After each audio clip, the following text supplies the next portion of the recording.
Buenas tardes, Presidenta, y por su intermedio mi saludo al Presidente del Consejo de Ministros y a todo su gabinete. Estamos esta tarde, Presidenta, acá no porque se nos antoja, tampoco los 130 parlamentarios estamos aquí autoelegidos, sino qué sentido tendrían tantas horas de debate y el cumplimiento de una disposición constitucional si la obligación fuese dar el voto de confianza. Estamos aquí para escucharnos, para cumplir con el mandato que nos dieron nuestros pueblos, a cada uno de nosotros. Por lo tanto, a la población que con interés nos sigue ahora, decirles que estamos cumpliendo con ser su voz y por lo tanto la fuerza de control político que los gobiernos necesitan para que las políticas públicas sean bien representadas y sean efectivamente canalizadas en la solución de nuestros problemas. Yo soy representante de la región La Libertad, Presidenta. Una región que aporta el 4.9% del Producto Bruto Interno, el tercero en nuestro país. El tercero, solamente después de Lima y después de Arequipa. Eso nos haría pensar en una región próspera. Región próspera, decimos nosotros. Qué gracioso. Qué gracioso cuando en mi región el 73% de su población es pobre. El 43% de ese 73% es extremadamente pobre. 30% de mortalidad infantil, 66% de desnutrición crónica, 86% de sus viviendas no tienen acceso al agua. ¿Podría ser peor? Sí. Les cuento que sí puede ser peor, porque en mi provincia, la provincia de Sánchez Carrión, que lleva el nombre del tribuno de la República, del creador del Congreso y de la nueva forma democrática en nuestro país, una provincia con mucha historia, tierra clásica de patriotas, allí está Curgos, allí está Ungón, allí está Chugay. Curgos, señora Presidenta, y por su intermedio a los ministros, es el distrito más pobre del Perú. Tiene un índice de pobreza de casi exactamente el 100%. El 90% de sus niños, Presidenta, tiene anemia. Cuando nos hablaba, y yo lo escuché con mucha expectativa al presidente del Consejo de Ministros, con respecto a que hemos crecido, yo le aseguro, Presidenta, que si les preguntan a mis hermanos de Curgos, ellos van a pensar que les estamos tomando el pelo. Huamachuco no tiene acceso al agua y la poca que tiene llega con coliformes fecales. 30 años, señora Presidenta, y por su intermedio al ministro de Vivienda, que venimos luchando por ese proyecto de agua, que hasta ahora no se ve resuelto. Un pueblo educado, Presidenta, sí es un pueblo libre. De lo contrario, vamos a seguir con nuestras enormes brechas de desigualdad. ¿Pero qué hacemos para que este pueblo sea educado y por lo tanto libre? Hay que hacer crecer la educación. Ayer el presidente del Consejo de Ministros dijo que en 5 años el 70% de los colegios secundarios en el país tendrán 5 horas de inglés y 3 horas de arte por semana. Lo aplaudimos, soy maestra, bravo, bien por ello. Sin embargo, se deben transformar para alcanzar esta meta 14.000 colegios secundarios a la jornada completa. Hoy, después de 5 años de la gestión Humala, Heredia, Saavedra, solo hay 1.600. ¿Cómo y con cuánto se hará realidad que 12.400 colegios que están faltando pasen a la jornada completa? Si solo en mi región hay un déficit del 40% en infraestructura y 36% en equipamiento, ¿cómo los vamos a equipar? La jornada parcial no se dio por antojo, se dio por falta de infraestructura y equipamiento. También ha ofrecido que todos los docentes estaremos capacitados al 2021. ¡Qué bueno! Somos 351.350 maestros públicos al 2015. Quisiéramos saber cómo se va a hacer, por su intermedio, Presidenta, al ministro de Educación, que por cierto lo extrañamos. ¿Cómo va a ser para capacitar 80.000 maestros por año? ¿Va a ser en línea? ¿Va a ser en cascada? ¿Va a ser blended? ¿Cómo va a ser esa capacitación? Si en los últimos 5 años, de los cuales 3, el ministro ha sido ministro de Educación, estoy repitiendo, no se ha avanzado casi nada. Se han invertido cerca de 105.000 millones de soles en educación, 105.000 millones.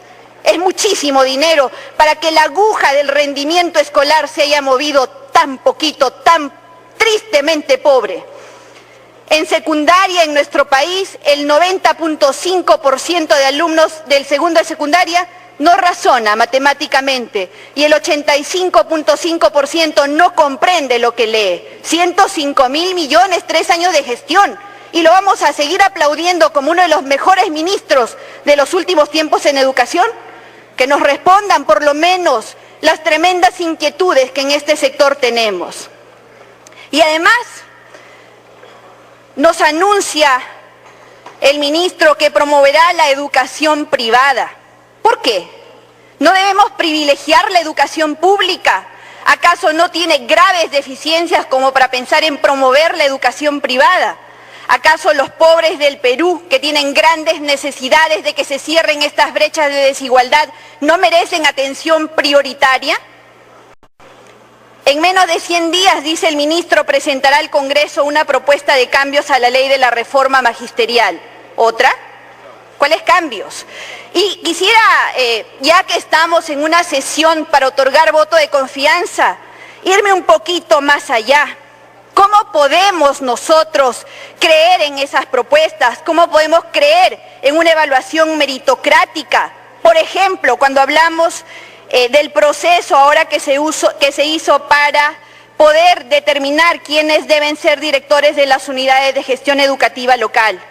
Meritocrática, cuando al final se le da la discrecionalidad a los directores regionales de educación de determinar dentro de una terna que al final los candidatos, el que tuvo 100 de puntaje, el que tuvo 80 de puntaje, quedan relegados frente a uno que tuvo 55 puntos de puntaje, con ese nivel de liberalidad, de discrecionalidad para decidir para qué hacemos concursos, señora presidenta, y por su intermedio el ministro.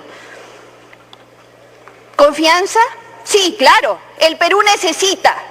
Todos los peruanos que nos siguen en este momento necesitamos que el Perú crezca. Estamos aquí para eso. El pueblo nos ha dado su confianza para hacerlo crecer, para que estas brechas entre los que tienen mucho y los que no tienen nada desaparezcan. Sin embargo, tengo 22 años como maestra de educación superior tecnológica, 22 años enseñando a los sectores menos favorecidos, mototaxistas, empleadas del hogar, estibadores, que estudian por las noches o hacen un tiempo para lograr su educación técnica. En el Perú necesitamos una enorme cantidad de técnicos. Y el ministro que ahora nos anuncia cambios, presidenta, en la ley de reforma magisterial, a pesar que se consensuó la ley de institutos y escuelas de educación superior con él y con la comisión anterior de educación, finalmente el gobierno Humala Heredia, Saavedra, la devolvió al Congreso observada. ¿Cómo va a formar la ley o el proceso de capacitación docente a través de los pedagógicos, cuando un docente de pedagógico gana 1.300 soles, 1.800 soles, ganan menos que sus egresados que ingresan a la carrera pública magisterial? Y esa ley, presidenta, está acá en el Congreso, de vuelta observada por supuestamente tener problemas presupuestales. Más seriedad, presidenta, y por eso es que pedimos que haya la mayor reflexión en este Parlamento al momento de evaluar el voto de confianza. Además que saludamos, presidenta, este plan de capacitación docente, porque la educación superior, especialmente la técnica, era una prioridad para Fuerza Popular y estaba privilegiado en el Plan Perú, y esta es una propuesta que saludamos por ser nuestra. Y podríamos seguir, porque hablamos de educación, hablamos de salud como los ejes de crecimiento de nuestro país. En nuestro país, presidenta, 6 de cada 10 peruanos han tenido en algún momento de su vida depresión o ansiedad. 18% de discapacidades que afectan a una persona están vinculadas a la salud mental. El MINSA atendió a 30.000 personas con psicosis y esquizofrenia. La cuarta parte de los niños y adolescentes menores de 15 años tiene ideas suicidas y el 12% de los niños entre 6 y 10 años tiene deseos de morir. Políticas públicas para atender la salud mental se hacen urgentes, que no sigan siendo invisibles, como esos esquizofrénicos que andan por las calles y que pareciera que para el Estado no existen. La política de medicamentos tiene que ser seria en cuanto a abastecimiento, oportunidad, calidad, eficiencia y eficacia. Escuchamos, y felizmente hoy día no se ha repetido por parte del presidente del Consejo de Ministros, con respecto a que las vacunas deberían exonerarse del registro sanitario. Dicen que habría que apelar a la alta vigilancia sanitaria de los países de los cuales provienen. ¡Qué peligro! Y además vulneración a la ley de productos farmacéuticos. Tiempo adicional. A la ley se la respeta, se la deroga o se la cambia, pero de ninguna manera se le saca la vuelta, Presidenta. Para eso estamos nosotros, para vigilar que en nuestro país las leyes se cumplan. No se ha hablado de la tuberculosis cuando en nuestro país es uno de los países más altos en América Latina en padecer este mal y tristemente ocupamos de los primeros lugares, el primer lugar en desarrollo de cepas multiresistentes, las cuales se originan por el deficiente tratamiento que reciben los primeros brotes de la enfermedad. Ojo con estas cifras. Debemos seguir trabajando, pero para eso hacen falta políticas públicas integrales. Nuestro país es unitario. Nuestro país tiene que tener políticas unitarias, por lo tanto, de desarrollo. Hablamos de desarrollo sostenible, perfecto. Pero, Presidenta, y por su intermedio al presidente del Consejo de Ministros, ¿cómo hacemos que las políticas de desarrollo sostenible que han planteado durante su discurso se articulen a las políticas de desarrollo integral que tienen las regiones? Hablemos de tal manera que estas políticas públicas que se implementen puedan finalmente ser cumplidas hasta en el último rincón de... Minuto adicional. Exista el divorcio que hay ahorita cuando se mira el Perú desde Lima. El Perú tiene quebradas, tiene cordilleras, tiene nevados, tiene valles, tiene ríos. El Perú no es plano para mirarlo desde Lima y ningún ministro, presidenta, debería atender el Perú desde Lima, debería atenderse en la profundidad de sus regiones, ahí donde no hay agua, donde no hay desagüe, ahí donde, repito, está mi distrito, el más pobre del Perú. Y por eso, Presidenta, porque queremos ese desarrollo sostenible que nos lleve al bicentenario en crecimiento, es que el voto esta tarde debe ser profundamente reflexivo y además de eso ceñido de manera absolutamente cercana a las necesidades de nuestros hermanos del interior del país. Muchísimas gracias, Presidenta. Muchas gracias, congresista Rosa Barta.